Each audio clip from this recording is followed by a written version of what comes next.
Ils nous nourrissent et s'organisent pour survivre. La crise sanitaire et le confinement ont contraint les commerces de bouche à s'adapter.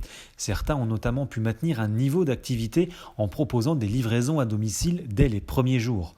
Pour d'autres, comme le secteur de la restauration traditionnelle, un peu plus de temps était nécessaire pour retomber sur ses pattes et se réorganiser.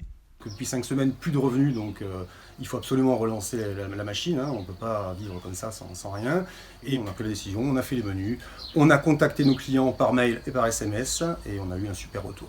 Et donc qu'est-ce que vous allez proposer concrètement ? Une formule à 18 € avec 2 entrées au choix, 2 plats au choix et 2 desserts.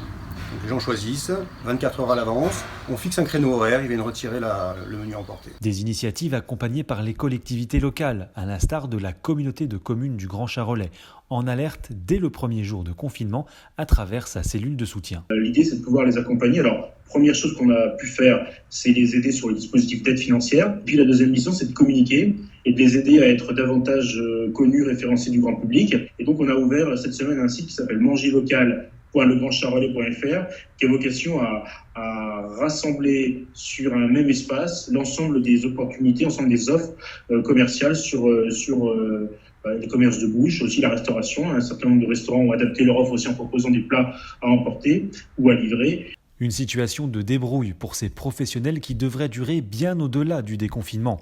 Pour la seule restauration, plus d'un tiers des établissements pourraient ne pas se relever de la crise, selon un syndicat professionnel. Les préinscriptions pour la rentrée scolaire 2020-2021 à l'école élémentaire et maternelle ont débuté. Pour les entrées en maternelle des enfants nés en 2017 ou des enfants nés au plus tard le 31 décembre 2018, ces préinscriptions se déroulent à la mairie. De même pour les entrées en CP et pour les nouveaux arrivants sur la commune, tous niveaux confondus. Vous pouvez télécharger le dossier d'inscription directement sur le site digoin.fr ou le retirer sur le perron de la mairie.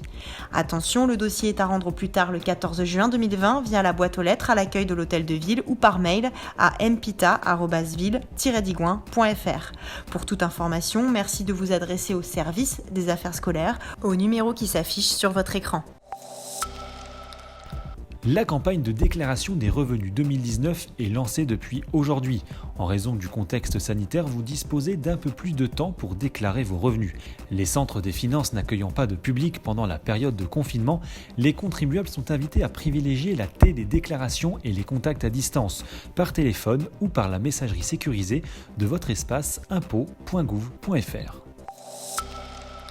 Ce soir, retrouvez les dessins de Chloé et Mathis de l'école de Chassenard, dédiés ce soir à nos personnes âgées pour redonner le sourire et le moral à nos aînés. La petite Wishaya, 9 ans, a elle aussi pensé à eux en leur dédiant même un petit poème intitulé « La petite fleur ». Si vous aussi vous voulez nous envoyer vos dessins, une seule adresse, un dessin pour un soignant @ville-digoin.fr.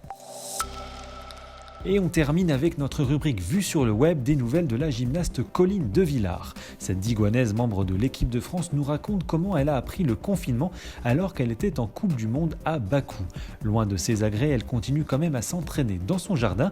Bien que confinée, elle nous raconte son quotidien et elle n'a qu'une idée en tête, retrouver le gymnase et ses coéquipières. J'ai surtout hâte de reprendre la gym dans un vrai gymnase. Parce qu'on en fait, mais c'est pas du tout la même chose. Mais j'ai trop hâte de reprendre la gym, de retourner là-bas à l'INSEP et de retrouver aussi tout le monde. Après, ce qui me motive aussi, c'est qu'on repart sur une année olympique, donc il faut être en forme.